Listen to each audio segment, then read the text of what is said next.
नमस्कार दर्शकों, मैं शीतल शिव शक्ति चैनल में आप सबका हार्दिक स्वागत करती हूँ और आशा करती हूँ आप सब बहुत खुश और प्रसन्न होंगे। तो आज हम बात किसकी करेंगे? नवरात्रों की।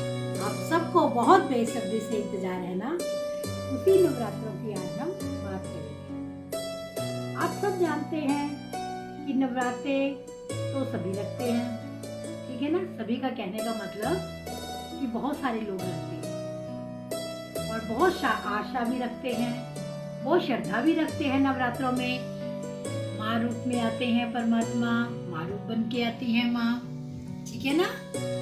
तो माँ का आदर, माँ का अभिनंदन करने के लिए हम सब खुशी खुशी नवरात्रे रखते हैं, ताकि हमारे घर में खुशियाँ आए, हमारी काया निरोगी तंदुरुस्त हो और हम सब सुखी रहें, ठीक है ना।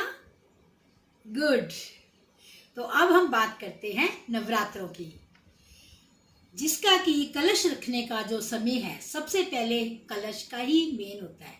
नवरात्रों में जो होता है, एक तो ज्योति होती है, जो कई लोग हैं अखंड भी रखते हैं, ठीक है ना। तो और इसमें महत्व होता है कलश का। तो हम पहले बात करते हैं कलश रखने। तो अब हम बात करते हैं कलश रखने की, ठीक है ना।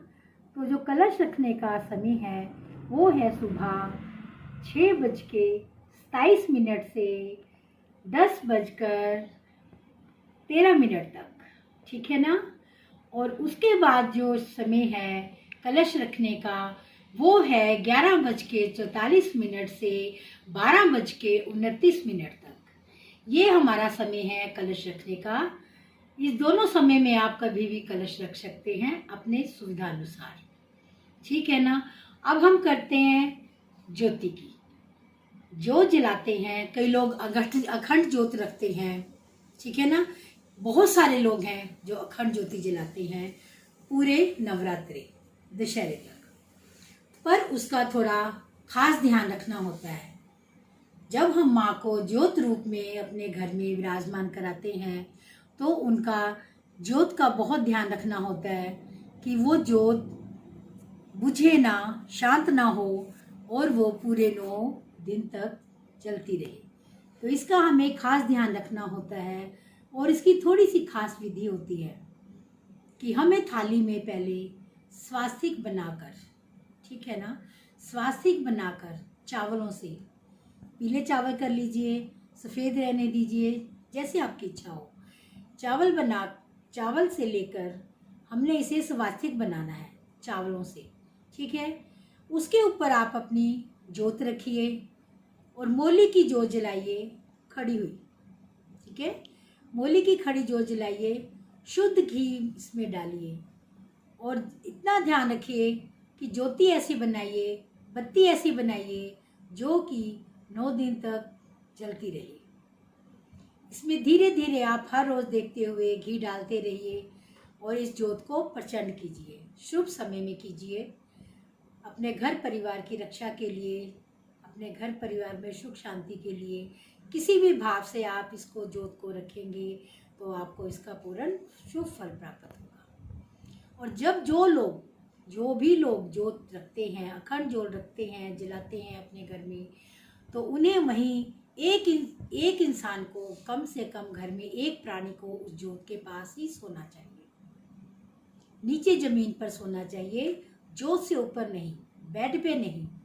नीचे बिस्तर लगाइए, ज्योत को ऊपर रखिए और आप नीचे जमीन पे बिस्तरा बिछाकर सो सकते हैं। तो बहुत शुद्धता का ध्यान रखिए और माँ से रोज अरदास करिए, रोज उनसे कहिए कि माँ इस रूप में आप ज्योत रूप में हमारे घर में विराजमान है। 9 दिन इस रूप में हम आपकी पूजा करेंगे और उसके बाद आप अपने स्थान पे जाकर सदा हम पे कृपा बरसाएंगे। कभी माँ को ये नहीं कहना कि आप जाओ। किसी भी रूप में, किसी भी देवी देवता की जब हम पूजा करते हैं तो कभी किसी देवता को जाने के लिए नहीं कहते, नहीं बोलते जाने के लिए, क्योंकि अगर देवी देवता ही हमारी ज़िंदगी से, हमारे घर से चले जाएंगे तो हमारे पास बाकी रह क्या जाएगा? कुछ भी नहीं। तो देवी देवता का हमारे अंग संग सहाय रहना बहुत ज़रूरी है। तो हम उनसे ये कहेंगे कि इस रूप में, ज्योत रूप में हम आपको 9 दिन पूज रहे हैं, उसके बाद आप अपने स्थान में जाकर हम सब पर, घर परिवार पर, सब पर कृपा बरसाएं। इस तरह से उन्हें बोलना है, ठीक है। फिर नवरात्रों में भोजन भी बहुत प्रकार प्रकार का होता है, बहुत ही स्वादिष्ट होता है। और किसको किसको नवरात्रे में कौन कौन सा भोजन पसंद है, मुझे कमेंट में ज़रूर भेजिए, मुझे अच्छा लगेगा।